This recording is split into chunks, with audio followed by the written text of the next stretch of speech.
ರಾಜ್ಯದಲ್ಲಿ 28 ಲೋಕಸಭಾ ಕ್ಷೇತ್ರದಲ್ಲಿ 28 ಗೆಲ್ತಕ್ಕಂಥ ಒಂದು ವಾತಾವರಣ ಇದೆ. 14ರಲ್ಲಂತೂ ನಾನೇ ಖುದ್ದು ಎಲ್ಲ ಕ್ಷೇತ್ರಗಳಿಗೆ ಹೋಗಿದ್ದೇನೆ. ನಮ್ಮ ಚಿಕ್ಕಮಗಳೂರು ಮತ್ತು ದಕ್ಷಿಣ ಕನ್ನಡ ಬಿಟ್ಟು ನಾನು ಹೋದಂಥ ಎಲ್ಲ ಪ್ರದೇಶದಲ್ಲೂ ಗಮನಿಸಿರತಕ್ಕಂಥದ್ದು ಈ ಬಾರಿ ಕನಿಷ್ಠ 13 ಸ್ಥಾನಗಳನ್ನಂತೂ ನಮ್ಮ ಎರಡೂ ಪಕ್ಷಗಳು ಸೇರಿ ಗೆಲ್ತಕ್ಕಂಥ ವಾತಾವರಣ ಇದೆ.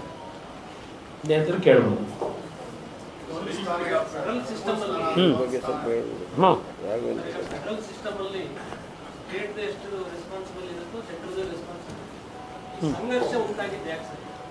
ಅದು ಕಾಂಗ್ರೆಸ್ ಸರ್ಕಾರನ ಕೇಳಬೇಕು.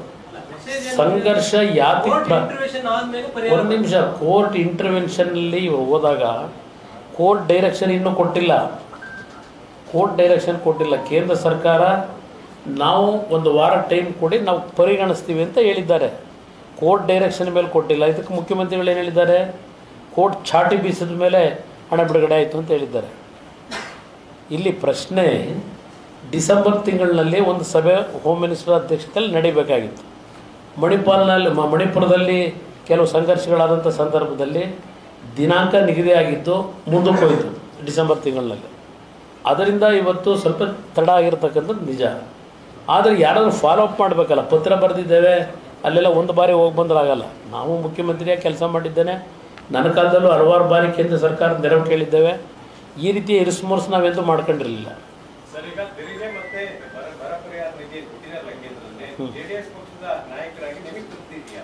ಯಾರಿಗೆ ತೃಪ್ತಿ? ಇಲ್ಲಿ ಪ್ರಶ್ನೆ ಬರಲ್ಲ.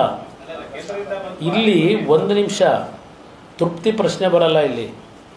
ಇಲ್ಲಿ ಬರ್ತಕ್ಕಂಥದ್ದು ಸ್ವಾತಂತ್ರ್ಯ ಬಂದ ನಂತರ, ಇವತ್ತು ನೆಹರು ಅವರ ಕಾಲದಲ್ಲೇ ಯಾವೊಂದು ಹಣಕಾಸು ಆಯೋಗ ಅಂತಕ್ಕಂಥದ್ದನ್ನು ರಚನೆ ಮಾಡಿದ್ದಾರೆ 1952.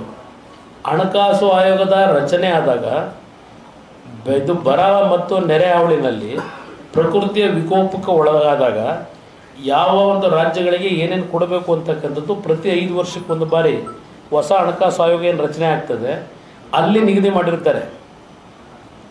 ಅವ್ರು ನಿಗದಿ ಮಾಡೋದು. ಇಲ್ಲಿ ತೃಪ್ತಿ ಪ್ರಶ್ನೆ ನಮ್ಮದು ಅಲ್ಲ, ಕೇಂದ್ರ ಸರ್ಕಾರದ್ದು ತೃಪ್ತಿ ಪ್ರಶ್ನೆ ಬರಲ್ಲ. ನಿಯಮಾವಳಿ ಆಧಾರದ ಮೇಲೆ ಮಾಡ್ತಾರೆ.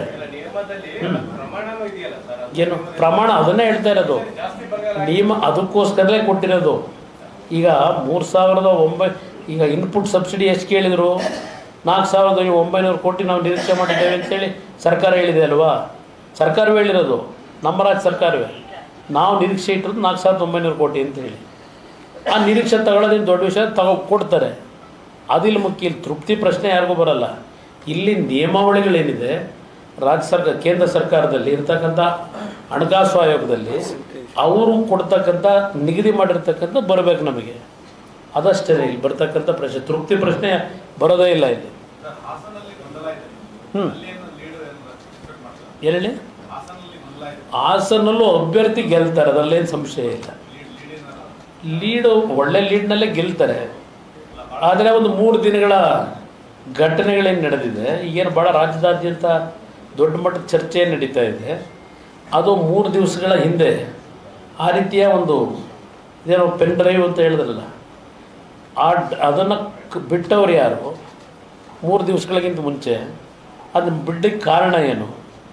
ಯಾವುದೋ ಹಳೆಯ ಸಬ್ಜೆಕ್ಟ್ಗಳನ್ನು ಈಗ ಏನು ಎತ್ತಿದ್ದಾರೆ, ಹಿಂದೆ ಯಾಕೆ ಎತ್ತಲಿಲ್ಲ? ಚುನಾವಣೆ 2 ದಿನ ಇದ್ದಾಗ ಮತದಾನಕ್ಕೆ ಇದನ್ನು ಮಾಡಿ ಅದೇನೋ 25,000 1,00,000 ಏನೋ ಹಂಚಿದ್ದಾರೆ ಅಂತ ಹೇಳ್ತಾರೆ. ಈಗ ನಾನು ಅದರ ಬಗ್ಗೆ ಚರ್ಚೆ ಮಾಡಲ್ಲ. SIT ರಚನೆ ಆಗಿದೆ. SIT ರಚನೆಯಲ್ಲಿ ಯಾರ್ಯಾರು ತಪ್ಪುಗಳಿದೆ ಶಿಕ್ಷೆ ಅನುಭವಿಸಲೇಬೇಕು. ತಪ್ಪು ಮಾಡಿದರೆ ಈ ನೆಲದ ಕಾನೂನಿನಲ್ಲಿ ಯಾರು ತಪ್ಪು ಮಾಡಿದರೂ ಅದಕ್ಕೆ ತಲೆ ಬಾಗಲೇಬೇಕು. ನಾನೀಗಾಗಲೇ ಹೇಳಿದ್ದೇನೆ. ಹಾಸನದ ಚುನಾವಣೆಗೆ ಸಂಬಂಧಪಟ್ಟ ಹಾಗೆ ಚುನಾವಣೆಯಲ್ಲಿ ಅಭ್ಯರ್ಥಿ ಗೆಲ್ತಾರೆ ಅಂತಕ್ಕಂಥ ಒಂದು ಫಸ್ಟ್ ಹ್ಯಾಂಡ್ ಇನ್ಫಾರ್ಮೇಷನ್ ಇದೆ. ಎಲ್ಲರೂ ಹೇಳ್ತಾರೆ ಗೆಲ್ತಾರೆ ಅಂತೇಳಿ. ಅದಕ್ಕೆ ಮುಂದಿನ ವಿಷಯಗಳು ನನಗೆ ಸಂಬಂಧ ಇಲ್ಲ.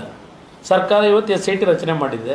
ಅದರಲ್ಲಿ ಯಾರ್ಯಾರ ಪಾತ್ರಗಳು ಏನೇನಿದೆ ಇದೆಲ್ಲ ಸತ್ಯಾಂಶ ಹೊರಗೆ ಬಂದರೆ ಇವತ್ತು ಯಾರು ತಪ್ಪು ಮಾಡಿದರೆ ಶಿಕ್ಷೆ ಅನುಭವಿಸ್ಬೇಕಾಗ್ತದೆ. ಇದನ್ನೇ ನಾನು ಹೇಳಿರ್ತಕ್ಕಂಥ